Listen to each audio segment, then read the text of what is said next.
আসসালামু আলাইকুম। শুরু করে দিয়েছি মহান আল্লাহর নামে, যিনি পরম করুণাময় অত্যন্ত দয়ালু। সম্মানিত ভিউয়ার্স, আমরা সাধারণত যে কোনো পোশাক কাটিং করি ফিতা দিয়ে।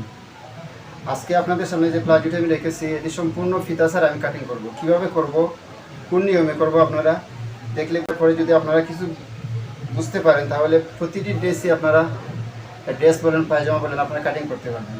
সেজন্য আমি আজকে মূলত এই কাটিংয়ের সিস্টেমটি নিয়ে এসেছি। আমি ফিতা ছাড়া কীভাবে কাটিং করি, কীভাবে কাটিং করি আপনারা মনোযোগ সহকারে দেখতে থাকি। আমি কিন্তু এই পায়জামাটি কাটিং করতে আমি কোনোভাবে ফিতার ব্যবহার করব না, ঠিক আছে?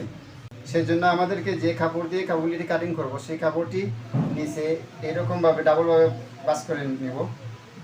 তারপর ঠিক এইটার উপরে আমরা আমাদের যে পায়জামাটি আছে, পায়জামাটি ওলা বিছিয়ে দেব, ঠিক আছে?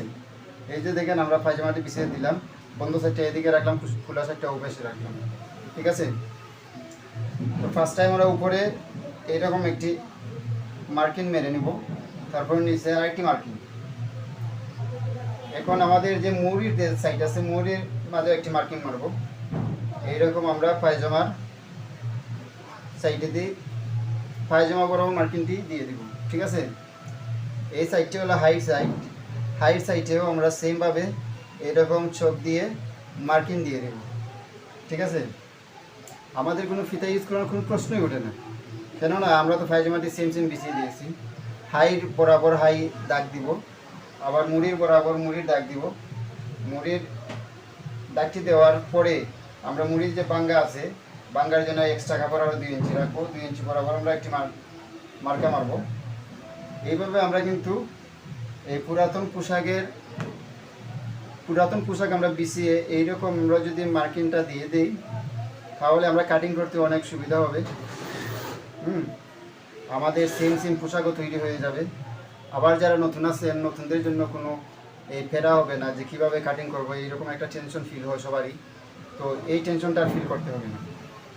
আমি যেই নিয়মে আপনাদেরকে এই প্লাজোটি কাটিংয়ের যে মার্কিংটি দেওয়ার দৃশ্য দেখিয়েছি, আশা করি আপনারা অতি সহজে আপনারা বুঝতে পেরেছেন, ঠিক আছে?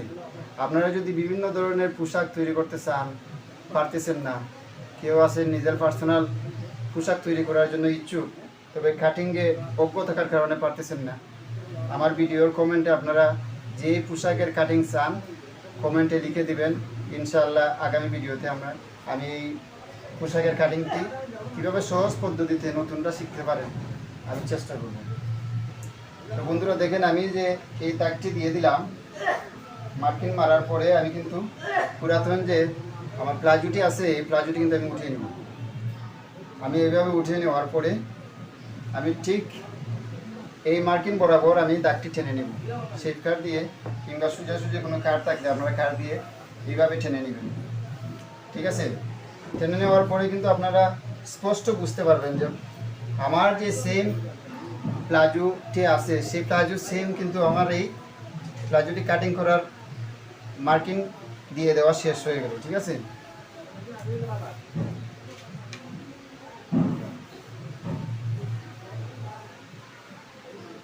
তো দেখেন বন্ধুরা, এই সাইড হলো আমার কোমরের সাইড, এই সাইড হাইয়ের সাইড, এই সাইড মুড়ির সাইড, আর এইটা লাগে পায়জামার যে খোলা সাইড আছে, এই খোলা সাইডটি আমার কিন্তু অলরেডি মার্কিং করা শেষ হয়ে গেল। এখন আমি এই মার্কিং থেকে আমি এক্সট্রা আরও 1 ইঞ্চি বরাবর আমি কাপড় এক্সট্রা রাখবো, সেই জন্য আমি আরেকটি মার্কিং দিয়ে দেবো, ঠিক আছে? এই সাইডেও আপনারা এক্সট্রা কাপড় না রাখলেও চলবে, তবে 1/2 ইঞ্চি রাখলে ভালো হয়। যেহেতু আমি পায়জামাটির সেম আমি মার্কিং দিয়েছি আমার সেলাইয়ের জন্য, এখানে 1/2 ইঞ্চি কাপড় আমি এক্সট্রা নিলাম। আর এই সাইডে 2 ইঞ্চি আমার রাবারের জন্য, আপনারা রাবার দেন কিংবা ফিতেই দেন, যেটি দেন, রাবার কিংবা ফিতার জন্য আমি এক্সট্রা কাপড়টি রাখলাম। তো বন্ধুরা, আশা করি অতি সহজ নিয়ম আপনাদেরকে বোঝানোর চেষ্টা করেছি, আর আপনারাও ঠিকভাবে বুঝতে পেরেছেন, ঠিক আছে? আপনারা ট্রাই করবেন, আজকে অবশ্যই ট্রাই করবেন। যদি আপনারা আজকেই সেমভাবে একটি মার্কিং দিয়ে এইরকম পায়জামা আপনারা কাটিং করেন, তাহলে আশা করি আপনারা যে কাটিংয়ের একটি অসুবিধা এটা আপনাদের কাছ থেকে চলে যাবে।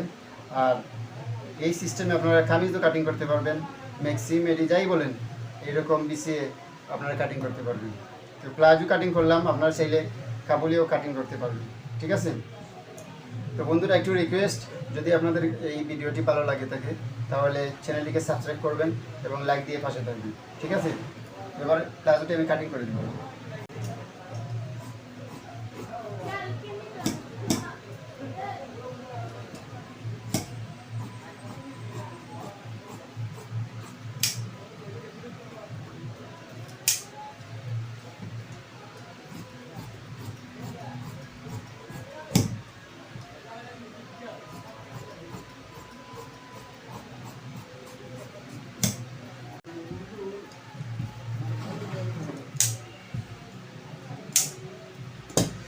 তো সুপ্রিয় দর্শক এবং শ্রোতা, আশা করি আপনারা আমি যেইভাবে সহজ করে বোঝানোর চেষ্টা করেছি আপনারা সহজভাবে এই জিনিসটি বুঝেছেন।